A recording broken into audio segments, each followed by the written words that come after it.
Nagbukas ang pelikula sa taong 1974 at ipinakilala tayo sa veterano ng digmaan na nagngangalang Max Eriksen, na nakaupo sa tren. Nang sumakay sa tren ang isang dalagang Vietnamese, tinitigan siya ni Eriksen na may pag-aalala. Bigla niyang naalala sa kanya ang panahon niya sa Vietnam War.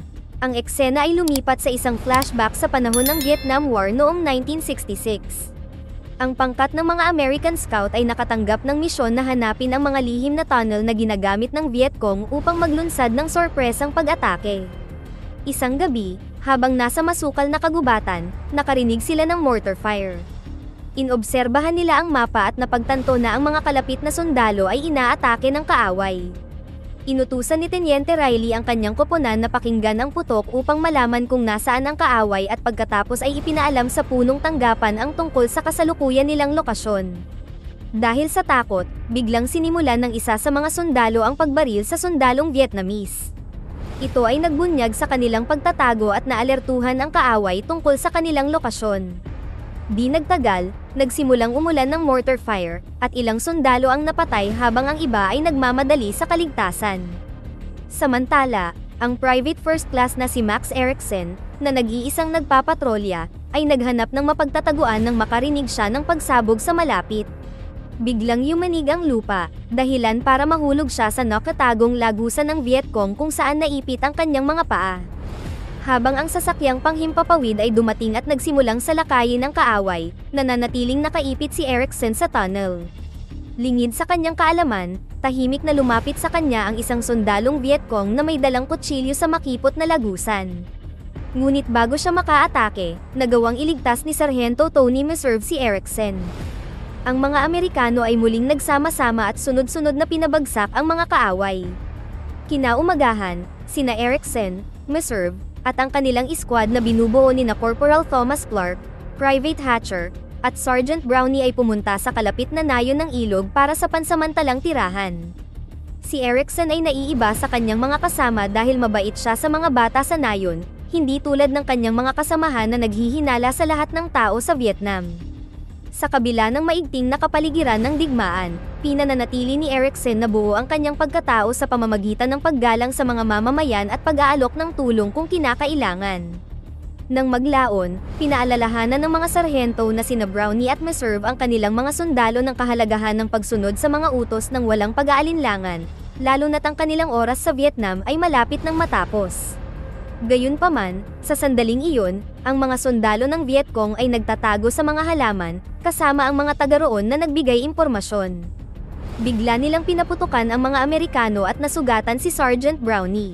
Sinalakay nila ang mga sundalong Amerikano na ganap na hindi handa ngunit nagawa nilang depensahan ang pag-atake at patayin ang mga kaaway. Kasunod ng insidenteng ito, binigyan ng 48 oras na bakasyon ang iskwad ni Meserve at plano nilang magsaya sa kalapit na bayan. Gayunpaman, ang kanilang bakasyon ay biglang kinansela at inutusan silang mag-ulat para sa pagpapatrolya ng 6 AM kinabukasan. Nang gabing iyon, nagsagawa sila ng misyon na pagmamanman sa lugar.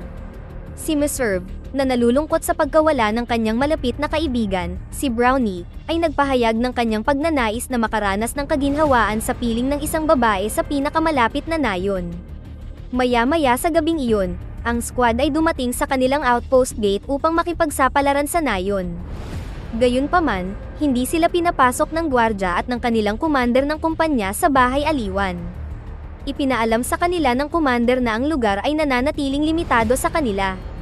Dahil dito, napilitang manatiling nakakulong ang squad sa kanilang lokasyon hanggang sa maibigay ang karagdagang utos. Naiintindihan na wala silang magawa, ang mga sundalo ay bumalik sa barracks at naghintay para sa kanilang marcha sa umaga. Pagkatapos ay ipinakilala ni Sergeant Meserve si Private First Class Antonio Diaz sa grupo bilang kapalit ng yumaong si Brownie. Ipinaalam ni Meserve sa squad ang kanilang susunod na misyon at inihayag na aalis sila sa susunod na araw 2 oras ng mas maaga kaysa sa nakaplano. Nais niyang puntahan ang kalapit na nayon at kidnapin ang isang taga roon na babae para sa kanilang kasiyahan. Nagulat si Eriksen sa mapangahas at masamang pahayag ng kanyang nakatataas. Ibinahagi niya ang mga alalahanin sa kanyang kaibigan, ngunit tiniyak ng huli na siguradong nagbibiro si Meserve.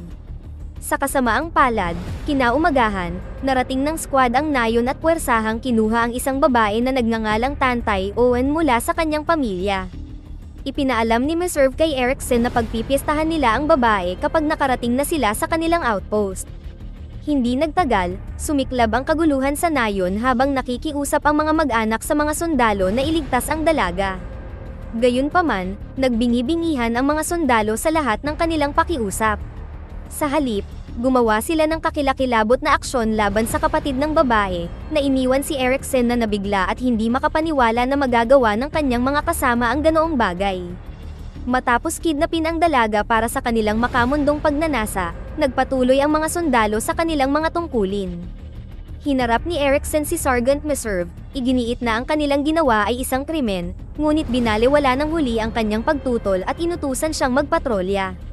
Samantala, walang nakikitang problema sina Private Hatcher at Corporal Clark sa aksyon ni Meserve, na itinuturing ang mga ito bilang kasiyahan.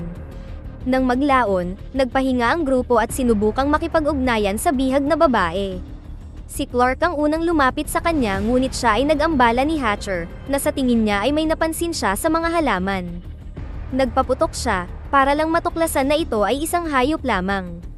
Napagtanto ng squad na ang putok ng baril ay maaaring magbigay sa kaaway ng kanilang posisyon kaya nagpasya silang magpatuloy, na naantala ang anumang karagdagang pakikipag-ugnayan sa babae. Makalipas ang ilang oras, nakatagpo sila ng abandonadong kubo sa kailaliman ng kakahuyan. Habang sinusuri ni Meserve, Clark, at Hatcher ang lugar, nilinis ni Diaz at Eriksen ang cabin. Si Diaz pala ay isang desenteng tao na tutol sa pang-aabuso sa dalaga. Dahil pareho sila ng pananaw, sina Diaz at Eriksen ay nagkasundo na suportahan ang isa't isa. Gusto nilang matiyak na walang mapipilitang gumawa ng krimen. Pagkatapos ay nilapitan ni Eriksen ang bihag na babae na si Owen, na nagpapakita ng habag at pagmamalasakit sa kanya. Matagumpay niyang nakuha ang kanyang tiwala at ginamot ang kanyang pinsala. Nang maglaon, nang bumalik sa kubo ang natitirang bahagi ng pangkat, iminungkahi ni Sergeant Meserve na pilit nilang i-interrogate ang babae. Itinali niya ang kanyang mga kamay at ipinaliwanag ang utos kung saan ang mga sundalo ay magsasalit-salitan. Si Eriksen ay ganap na kinilabutan sa plano. Tinutulan nila ni Diaz ang ideya, sinabing hindi sila sasali sa masamang gawain. Gayunpaman, nagbanta ang sarhento na itatakwil sila kung hindi sila susunod. Ikinatakot ito ni Diaz at nag-aatubili siyang sumang-ayon na sumali sa nakakasuklab na gawain. Galit na galit, sinubukan ni Eriksen na tulungan ang babae, ngunit idinikit ni Clark ang kutsilyo sa kanyang lalamunan at inutusan siyang magbantay sa gabi. Pagkatapos ay pinanood ng walang magawang si Eriksen ang kanyang mga kasamahan na nagsasalit-salitan sa paglapastangan kay Owen sa kubo. Kinaumagahan, dumating ang squad sa gilid ng burol at pumwesto sa tulay ng tren kung saan matatanaw ang bodega ng supply sa Vietcong River. Iniwan nila si Owen kasama si Clark sa kubo. Sa malapit, nakita nila ang grupo ng mga armadong Vietnamese na nagdala ng mga artillery shell. Iniulat nila ang mga coordinate sa punong tanggapan at binabantayan ang kalaban habang naghahanda para sa kanilang misyon. Maya-maya, bumalik sina Eriksen at Hatcher sa outpost para muling mag-supply at kumuha ng mga smoke grenade. Pagdating nila sa kubo, nag-aalinlangan si Clark na manatili sa babae kaya inutusan niya si Eriksen na pumalit sa kanya. Nang sila na lang, lubos na naunawaan ni Eriksen ang lawak ng pang-aabuso kay Owen. Siya ay mahina, may sugat, nabugbog, dehydrated, at may sakit. Nakaramdam siya ng matinding awa sa kalagayan nito kaya kinalagan niya ang babae at inalok ng makakain at maiinom. Bumalik sa riles ng tulay, nagalit si Sergeant Meserve nang bumalik ang kanyang mga tauhan na wala si Eriksen. Kaya, inutusan niya si Clark na bumalik sa outpost para sunduin siya. Ang sarhento ay nag-aalala na si Eriksen ay maaaring gumawa ng bagay na ayaw niya. Samantala, nagpasya si Eriksen na tulungan si Owen na bumalik sa kanyang nayon. Gayunpaman, natatakot siyang umalis ng mag-isa, kaya nakiusap siya kay Eriksen na samahan siya. Napagtanto ni Eriksen na ang pag-alis sa outpost kasama si Owen ay nangangahulugan na pag-iwan sa mga kasama at maaari siyang maparusahan dahil dito. Gayunpaman, nang makita ang desperadong pakiusap ng kawawang babae, nagpasya siyang gawin ito. Nang malapit na silang makatakas, dumating si Clark at pinigilan sila. Pinilit niya silang muling sumama sa squad sa riles ng tulay. Nakalulungkot, kinaladkad sina Erickson at Owen sa tulay at inutusang manatili. Habang naghihintay ang squad na ilunsad ang kanilang pag-atake, biglang umubo si Owen dahil sa mahinang kondisyon sa kalusugan. Napagtanto ni Meserve na nakakaperwisyo siya sa kanilang posisyon kaya inutusan niya si Erickson na patayin ang babae.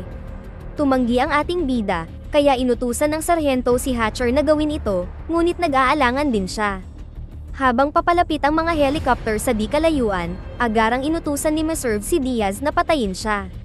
Sa ilalim ng pressure ng kanyang senior, nagpa siya si Diaz na gawin ang kakilakilabot. Sa sandaling iyon, pinaputok ni Erickson ang kanyang rifle sa hangin upang makuha ang atensyon ng Vietcong at matagumpay na napigilan ang pagpatay. Sa sumunod na shootout sa pagitan ng mga sundalong Amerikano at Vietnamese, sinaksak ni Clark si Owen ng maraming beses. Nakalulungkot, hindi sila napansin ni Erickson dahil masyado siyang nakatutok sa pakikipaglaban sa mga kaaway. Naging kritikal ang sitwasyon habang dinadala ng Vietcong ang mga mortar sa ilog at sinimulang barilin ang tulay. Ngunit mahusay na gumanti si Meserve at ang kanyang koponan sa pamamagitan ng paggamit ng machine gun para maalis ang mga kalaban ng sunod-sunod. Samantala, bumangon ang malubhang na sugatan na si Owen at nagtangkang tumakas sa tulay sa ibaba. Nang mapansin siya ni Meserve, inutusan niya ang squad na barilin siya.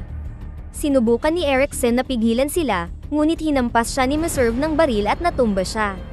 Pagkatapos nito, binaril ng squad ang kawawang babae ng maraming beses, agad na pinatay siya. Ang walang buhay na katawan ay bumagsak sa tulay at nahulog sa lupa sa ibaba. Kasunod ng insidente, ginabayan ni Meserve ang mga tauhan palayo sa pinangyarihan, habang si Erickson ay nag-iisa sa riles. Bahagya niyang nakita ang mga Amerikanong chopper na nagsasagawa ng airstrike sa riverboat ng kalaban at napansin din ang katawan ni Owen sa ibaba. Ang nagresultang pagsabog ay nagpasiklab sa kalapit na bangka ng US Navy, na ikinamatay ng lahat ng mga tripulante nito. Di nagtagal, inilikas si Erickson gamit ang helicopter. Pagkaraan ay nagising siya sa ospital at ipinagtapat sa kanyang kaibigan na si Rowan ang tungkol sa pagkidnap, pag-atake, at pagpatay kay Owen.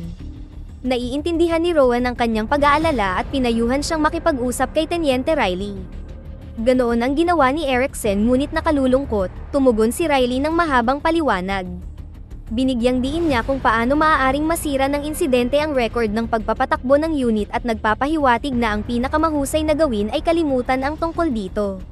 Determinado na magkaroon ng hustisya, sinoong ng ating bayani ang panganib sa kanyang karera sa militar sa pamamagitan ng hindi pagsunod sa utos ni Riley at iniulat ang insidente kay Kapitan Hill. Gayunpaman, marahas ding tumugon si Hill at sinaway si Erickson. Binalaan niya siya na ang pag-ungkat sa problema ay maaaring magresulta sa mabigat na sentensya para sa mga sundalo at maaaring humantong sa paghihiganti laban kay Erickson at sa kanyang pamilya kapag nakalaya ang mga nahatulang lalaki. Samantala, nalaman ni Meserve na iniulat ni Erickson sa mga nakatataas na opisyal ang tungkol kay Owen. Ikinagalit niya ito at nagpasya siyang patayin siya gamit ang granada.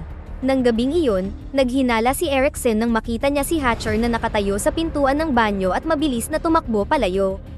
Sa kabutihang palad, nakita niya ang granada at mabilis na tumalon palabas ng palikuran bago ito sumabog. Pagkatapos ay hinarap ni Erickson si Meserve at ang iba pang mga salarin. Sinabi niya sa kanila na alam na ng lahat ang kanilang ginawa, gayunpaman, ayaw makinig sa kanya ng mga awtoridad. Iminungkahi niya na pabayaan sila dahil hinding-hindi sila mahahatulan sa kanilang karumal-dumal na krimen. Kalaunan ay nilunod ni Erickson ang kanyang kalungkutan sa bar. Nilapitan siya ng ministro at tinanong siya tungkol sa kanyang kalooban. Bagamat alam ni Erickson na hindi maibibigay ang hustisya, ipinagtapat niya sa ministro ang trahedya ng kawawang babae sa nayon. Di nagtagal, inilunsad ang pagsisiyasat, at ang bangkay ni Owen ay natuklasan sa tabing ilog. Ito ay nagpataas ng tensyon sa loob ng unit at ipinaalam ni Captain Hill kay Erickson na ang kanyang aksyon ay magkakaroon ng mga kahihinatnan dahil hindi niya maaaring pabayaan ang sitwasyon. Sa sumunod na eksena, ang lahat ng mga sundalo ay isa-isang ininterview at tinanggap nila ang kanilang mga krimen. Dahil dito, hinatulan sila ng korte militar, si Meserve ay sinentensyahan ng 10 taon ng mahirap na trabaho, si Diaz ay 8 taon, si Hatcher ay 15 taon, at si Clark ay habang buhay. Paglabas nila ng court, yamakap si Meserve kay Erickson at bumulong ng hindi marinig na may masamang tingin sa kanyang mga mata. Pagkatapos ay lumipat ang eksena sa kasalukuyan, nagising si Eriksen mula sa kanyang nakakatakot na flashback sa tren. Nang makarating ito sa susunod na hintuan, bumaba ang babaeng Vietnamese, na nagpaalala sa kanya kay Owen. Napansin niyang naiwan nito ang kanyang scarf. Mabilis itong kinuha ni Eriksen at lumabas ng tren para ibalik ito sa kanya. Nang makalapit siya sa babae, napansin nito ang malungkot na ekspresyon sa mukha niya. Nang tanungin tungkol dito, sinabi sa kanya ni Eriksen na kakagising lang niya mula sa isang bangungot. Pagkatapos ay pinasalamatan siya ng babae para sa scarf at pinagaan ang kanyang loob, at tiniyak sa kanya na ang kanyang bangungot ay wala na. Habang nagtatapos ang pelikula, makikita ang bahagyang ngiti na lumitaw sa mukha ni Eriksen. Dito na nagtatapos ang ating kwento. Sana ay nagustuhan nyo, mag-subscribe na kung hindi ka pa nakasubscribe, pindutin na rin ang notification bell at like button upang matulungan ang channel, and leave a comment down below, and as always, thank you for watching.